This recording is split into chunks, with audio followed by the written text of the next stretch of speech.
Hello students, this is Matthias again, and this is a video lesson for the course Intermediate Swedish Conversation class.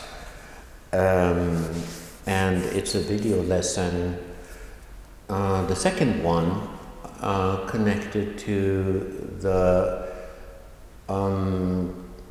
Thursday of 16th of April, but actually also connected to next week, Thursday the 23rd of April. So it's connected to both weeks. And look, I'm going to talk about chapter 12 and the pages number 130 and 131. 130 and 131. In these two pages,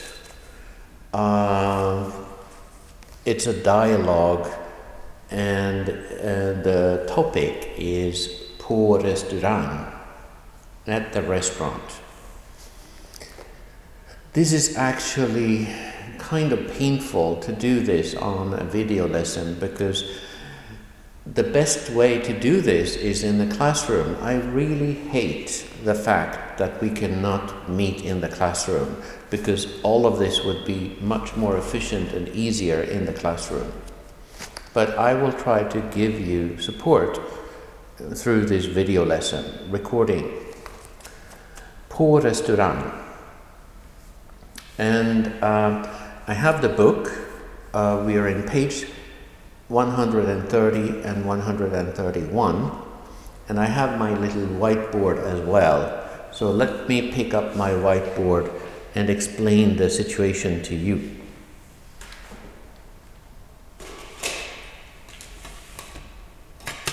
Titta här.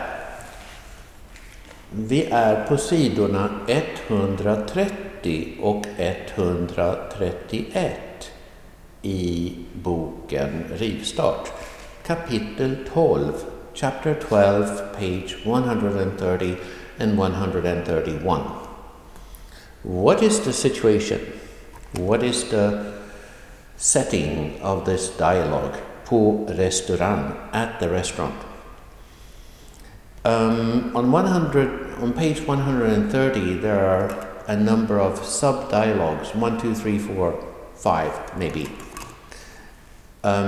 And there are different people involved in these dialogues.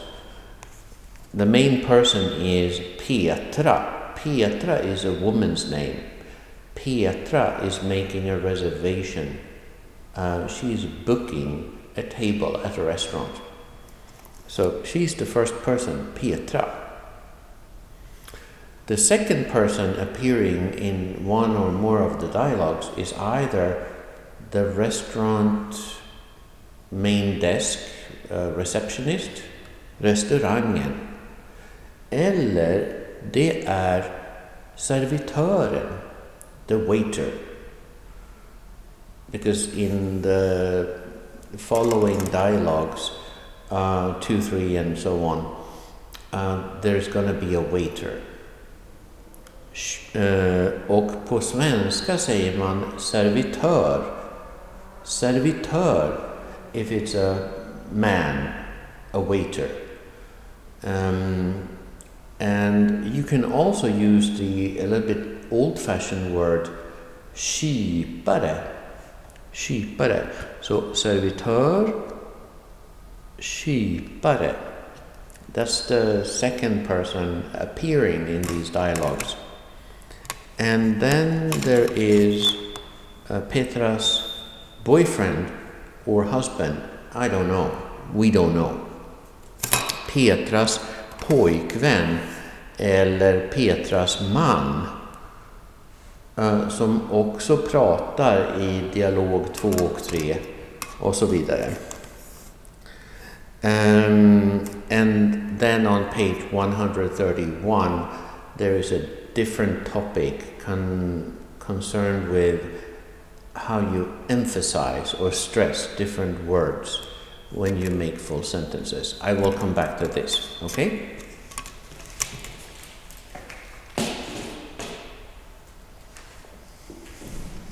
Actually, page 130 is an exercise for you to take these small sentences, fraser.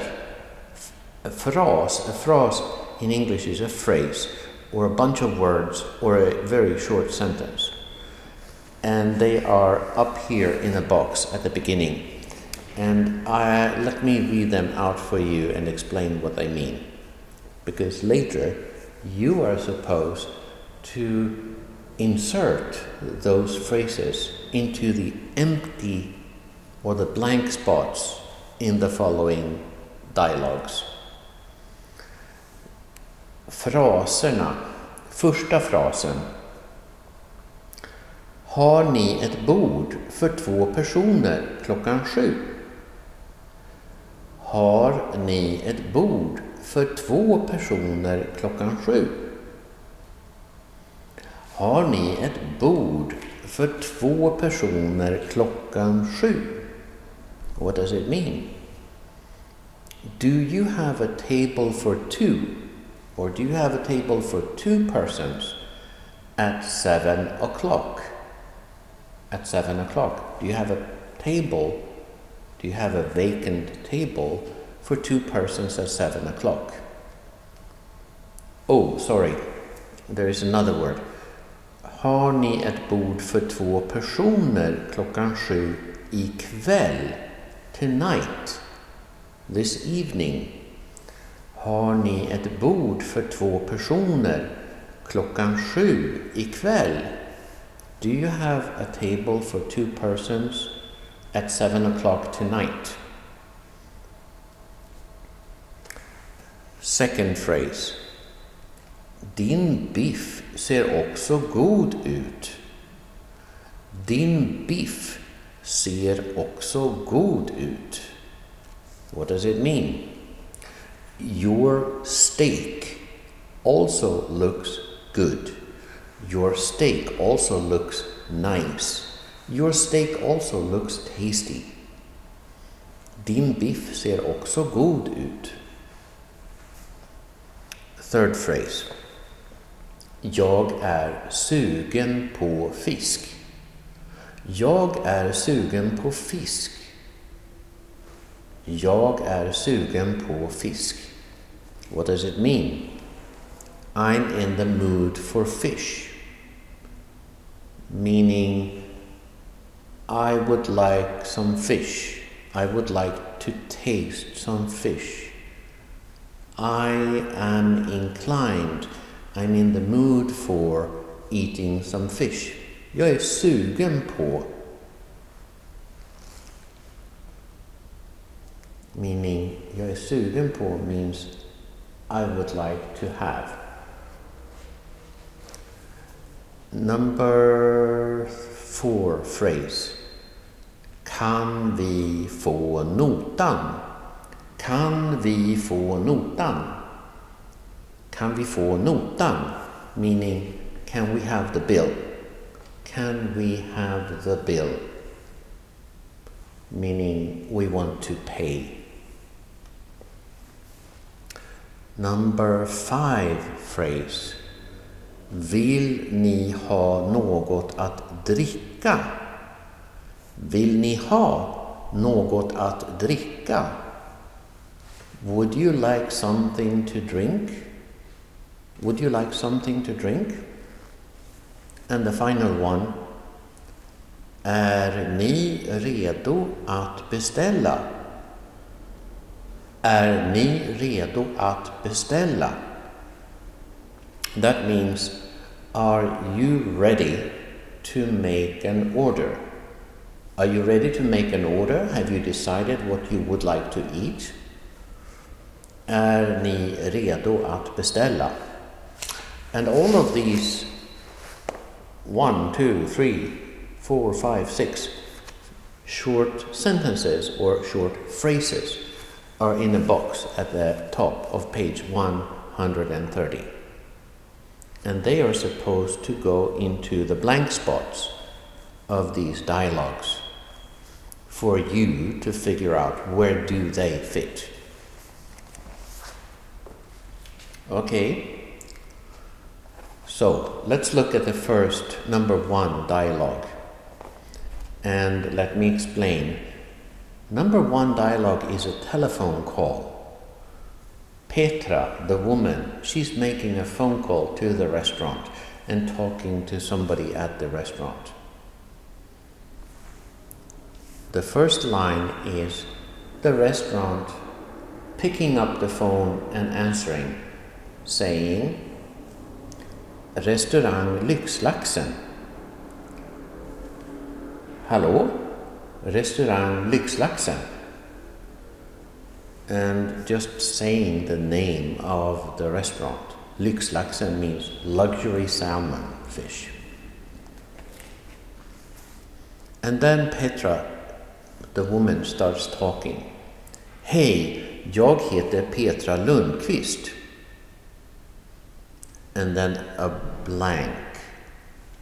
You're supposed to put in the correct sentence in the blank. Hej, jag heter Petra. And then something, something, something. Pick one of the sentences up here to put into the blank. Then the restaurant answers. Då ska vi se. Let's see. 7:00 är det lite fullt. 7:00 är det lite fullt. At 7:00 it's a bit occupied, it's a bit full. Kan ni komma 7:30? Could you come at 7:30? Kan ni komma 7:30? Could you come at 7:30? And then Petra, her answer is, ja, det går bra. Ja, det går bra. Meaning, yes, that will be fine. That will work out fine. Ja, det blir bra. And finally, the restaurant person says, Okej, Petra, då har jag bokat in 2 personer 7:30 ikväll. Okay, Petra, then I have reserved 2 persons at 7:30 tonight. 7:30, remember, that means 7:30. Okay, Petra, då har jag bokat in 2 personer 7:30 ikväll. So, I've made a reservation for you at 7:30 tonight. That was the first dialogue. Number 2 dialogue. The situation is Petra and her boyfriend or partner or husband, they arrive at the restaurant and they meet somebody at the restaurant, at the front door, saying the following. Hej, har ni bokat bord? Hello, have you made a reservation? Have you booked a table? Ja, Petra heter jag. Yes, my name is Petra. Ja, Petra heter jag. Yes, my name is Petra. Okej, den här vägen. So again, the restaurant person is saying, okay, this way please. Varsågoda. Här har ni menyer. Varsågoda. Här har ni menyer. Please, here are some menus.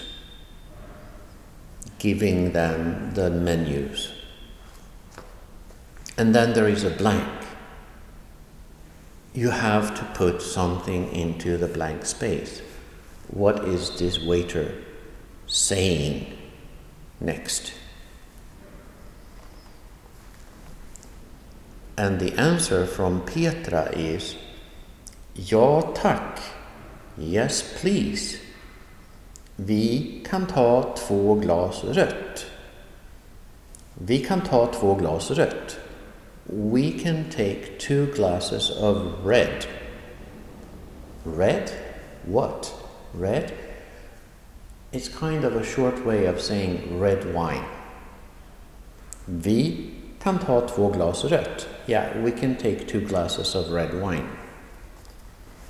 And the waiter probably saying, okej, ett ögonblick.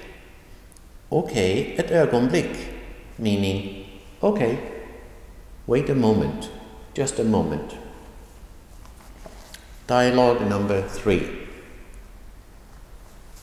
And in dialogue number 3, my guess is just Petra and her boyfriend talking with each other. First person saying, vad ska du äta?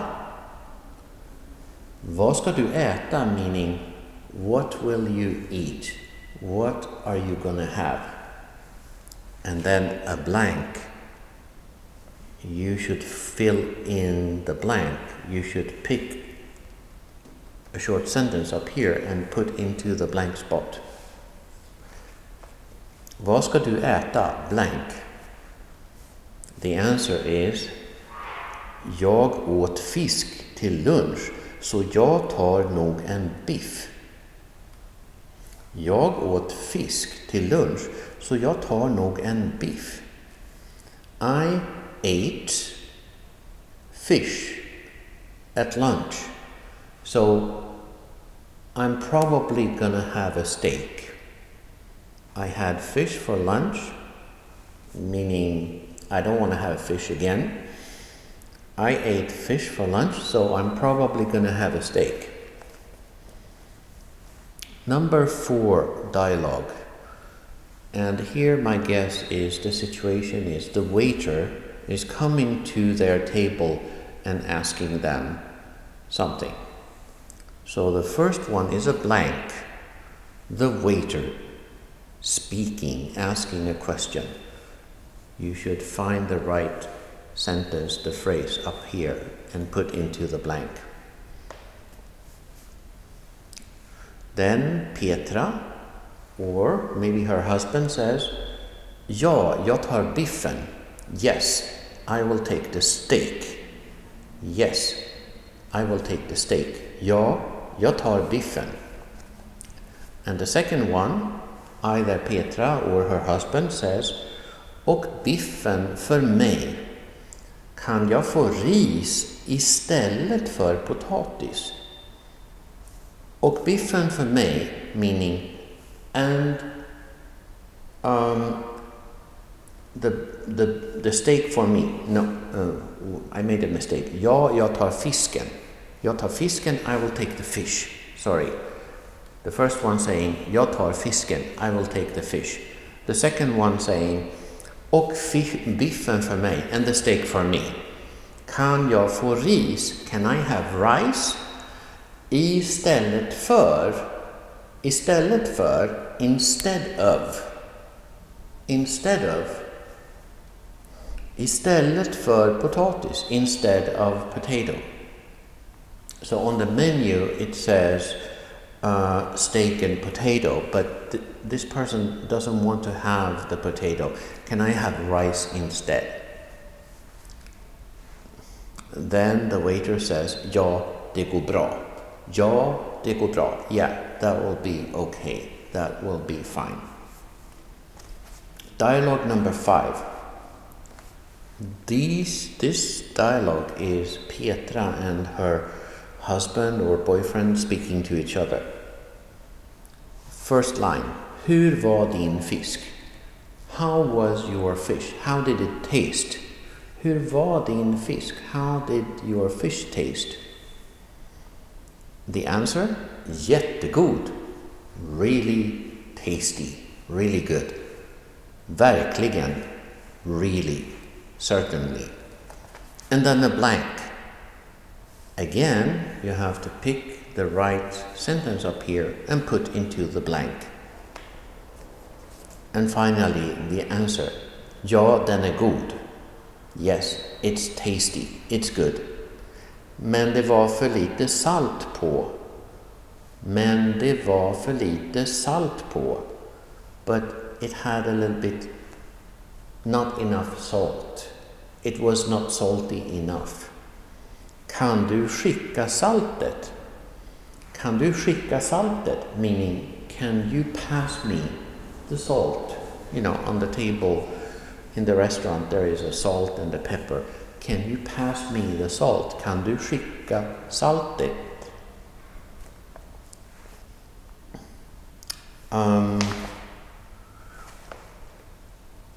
And then the final, number 6 dialogue. Again, I imagine this is the waiter coming back to the table and starting the number 6 dialogue. Hur smakade det? Hur smakade det? It's kind of a polite way for the waiter to talk to the clients, to the customers. Hur smakade det? How was the meal? How did it taste? Smaka means taste. Hur smakade det? How did it taste?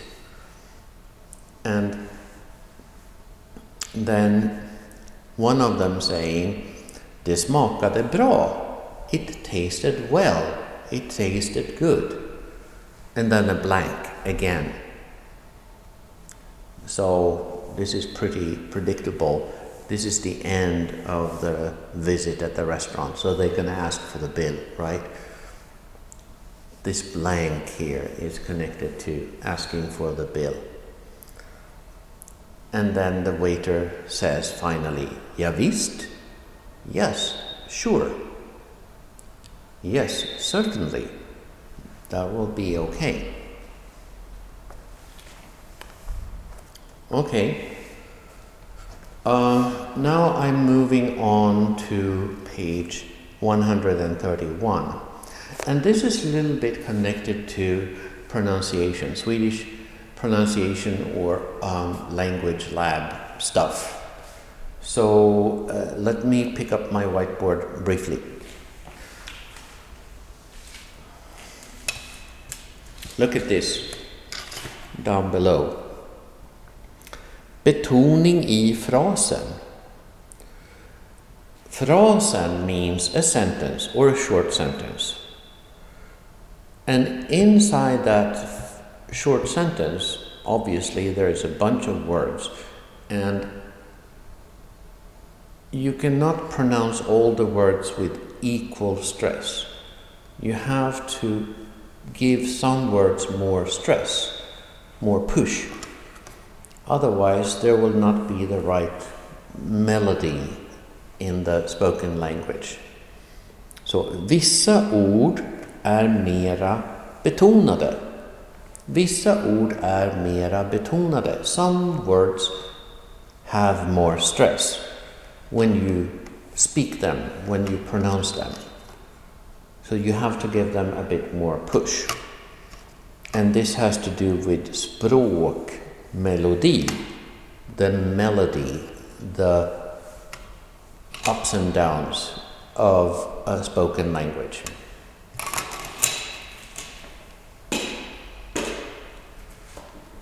On page 131, it says at the top, diskutera vilka ord som är viktiga i den här dialogen. Har samma ordbetoning.